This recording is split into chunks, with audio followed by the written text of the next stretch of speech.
에서는 국민들께 정말 그 큰 사과 반성이 전 필요하다고 봅니다. 그 사과 반성으로 뭐 이렇게 넘어가야 한다 이 말씀 들어야 되는 건지. 예. 일단 고발이 된다면은 여전하시군요. 검찰이 수사를 안 할 수 없는 거 아닙니까? 그러니까 이제 고발이 되면 수사 안 할 수 없죠. 그러면 그 진위가 네. 뭐였느냐, 그 구체적인 계획을 세웠느냐, 네.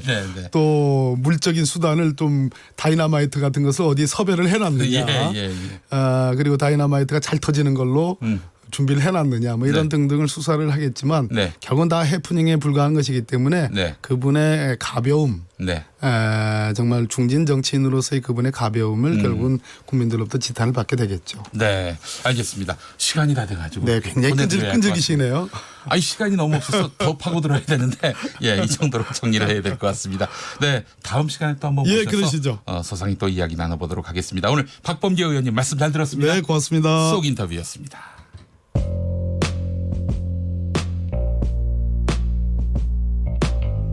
당신의 저녁은 아침보다 똑똑하다.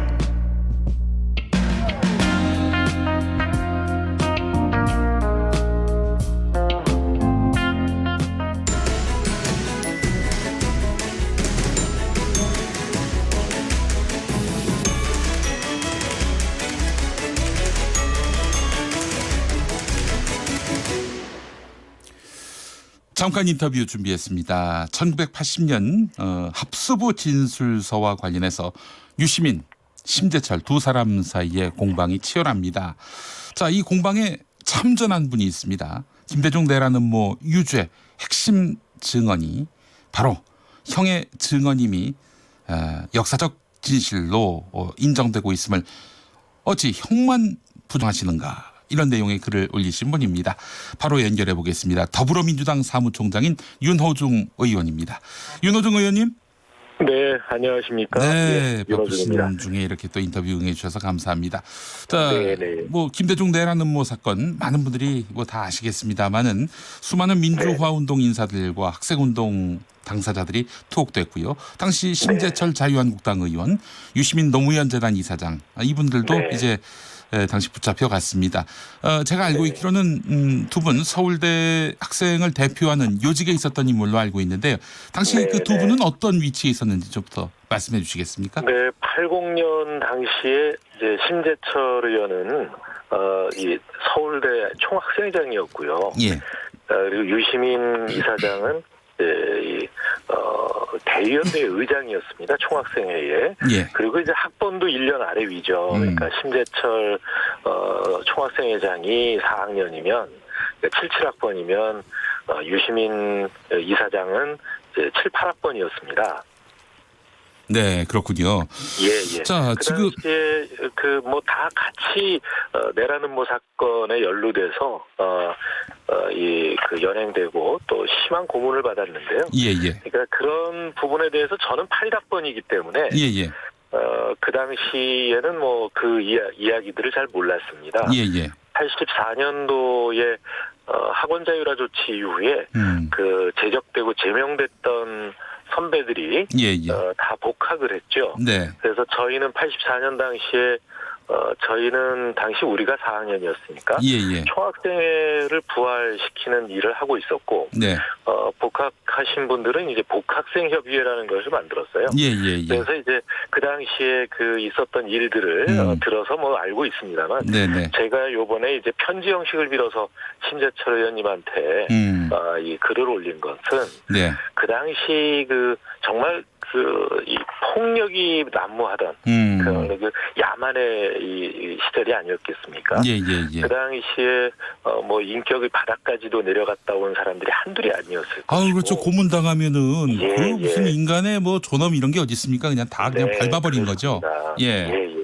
그 당시에 있었던 일들을 가지고 그 지금까지도 아직 헤어나지 못하고 모르겠습니다. 본인이 편하려고 그러시는지 아니면 다른 필요에 의해서 그런지는 모르겠습니다만 당시의 상처를 다시 끄집어내서 서로 네 탓이다 또 누가 잘못했다 이런 이야기를 하고 계신 것이 정말 안타까워서요.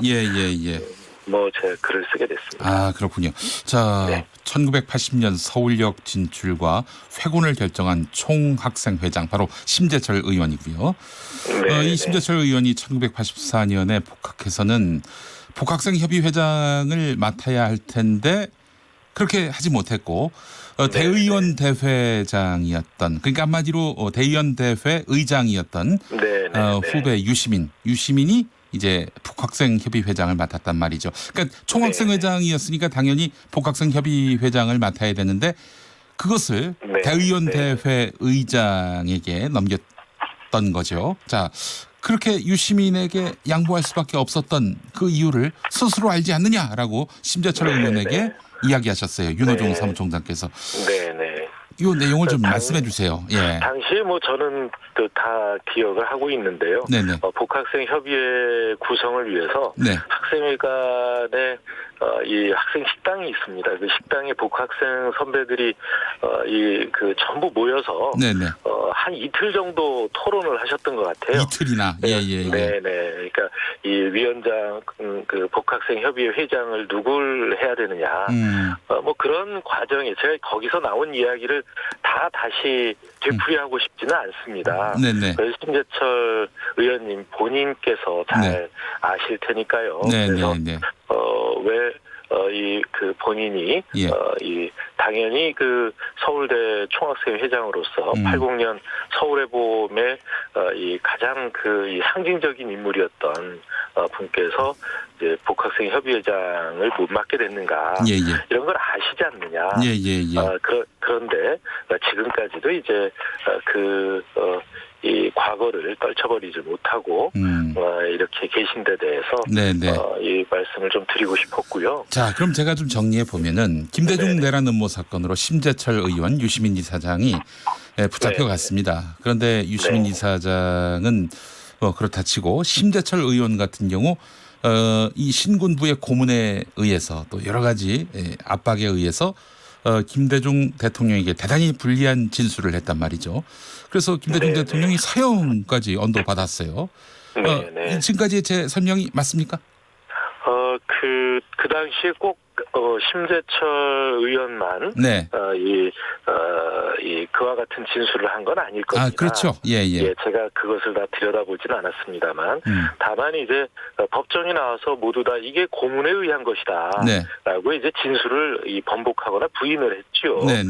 그런데 이제 유독 이 심 의원의 진술이 유죄 판결에 핵심 증언이 됐다. 김대중 대통령에 대한 유죄 판결의 핵심적인 근거가 됐다. 네네. 그건 뭐 다 아는 일이고요.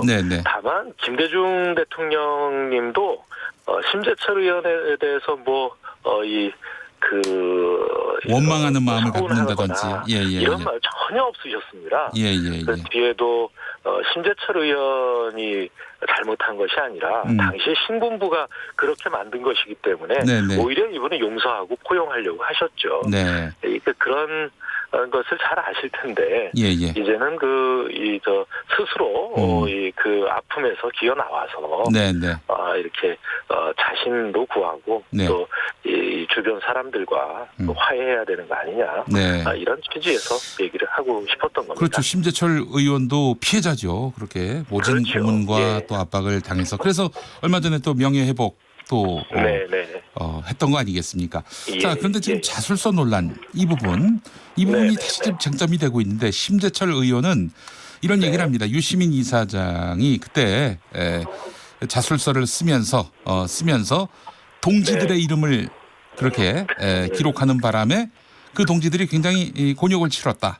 그렇기 때문에 당시에 유시민 이사장이 행동한 것으로 인해서 많은 사람들이 고초를 겪었고 또 민주화운동이 큰 타격을 입었다라는 이 식의 이야기를 했어요.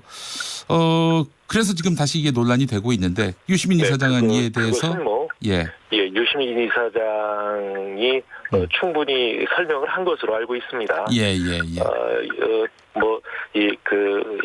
검찰 또는 경찰이나 아니면은 또 국정원, 당시에는 보안사 이런 데서 이렇게 고문을 당하고 조사를 받다 보면 일테면 학생운동에 그 지하 지도부를 지켜야 된다. 네. 이런 게 더 우선 아니겠습니까? 예. 이제 이 총학생회의 간부인 분들은 이미 이제 다 드러난 분들이고, 그래서 그 드러나 있는 분들과 관련된 이야기를 진술하는 것은 뭐 하등 책 잡힐 일이 아니죠. 예. 뭐 그런 이야기가 아니었나 싶습니다. 예. 저는 뭐 직접 그 사건에 연루가 돼서 조사를 받고 또 그 내용을 속속들이 알고 있지는 않기 때문에 네네. 예, 당시에 뭐 진술이 누구의 진술이 뭐 이 결정적이었느냐 이런 부분에 대해서는 제가 아는 바는 없습니다. 예. 이 지금까지의 이 학생 운동에 대한 그 조사 관행이라든가 이런 것들을 보면 그렇게 이 조그만 진술의 차이 이런 걸 가지고 이 끊임없이 괴롭혀서 자신들이 원하는 진술을 끌어내죠. 네네. 예. 그거는 이 독재 경찰 또 뭐 수사기관의 네네. 그 수사 기법인 것입니다. 예. 심재철 의원이 그렇다면 이 국면에서 왜 갑자기 그 80년의 이야기를 꺼내 가지고 논란을 일으키는지 그 의도는 무엇이라고 생각하시는 바 없으십니까? 저는 뭐 좋게 생각하면 아직도 이분이 트라우마에서 벗어나지 못해서 자꾸 이 40년 전으로 기억이 소환되는 것 아닌가. 뭐 이렇게 한편에서 생각을 합니다. 네. 이분에게 빨리 마음의 평안을 찾아드려야 되겠다. 뭐 이런 생각이 드는데요. 예. 혹시 이것이 어떤 정치적 목적에 의한 것이라면 정말 그런 일은 다시는 안 해주셨으면 좋겠습니다. 네, 알겠습니다. 이것과 관련해서 진상을 뭐 규명해 볼 생각이나 혹은 뭐 따져보자 이런 마음은 없으십니까? 네, 저는 뭐 그와 관련된 사실은 이미 다 드러나 있는 것으로 알고 있습니다. 예. 그 심재철 의원이 그 평상심을 찾아서 네네. 예. 역사 앞에 이렇게 이 편안한 마음으로 자신을 되돌아볼 수 있는 그런 이 계기가 된다면 그것으로 족하지 않을까 싶습니다. 예, 한인섭 서울대 법학전문대학원 교수가 페이스북에 남긴 글이 있는데요. 1980년 정보부 보안사에서 쓴 자술서가 아닌 강제 타술서는 개개인의 인간됨 여부를 평가할 자료 자체가 될 수 없는 것이고 타술서를 강제한 군부 집단들이 얼마나 비인간적이고 참혹한 인권 유린자였음을 확인하는 자료로 정리돼야 할 것이다. 이런 걸 남겼었네요. 예. 저 200% 공감합니다. 예, 알겠습니다. 더불어민주당 윤호중 사무총장 오늘 말씀 감사합니다. 네, 감사합니다. 네, 심재철 자유한국당 의원의 입장은 저희가 추후에 들어보도록 하겠습니다.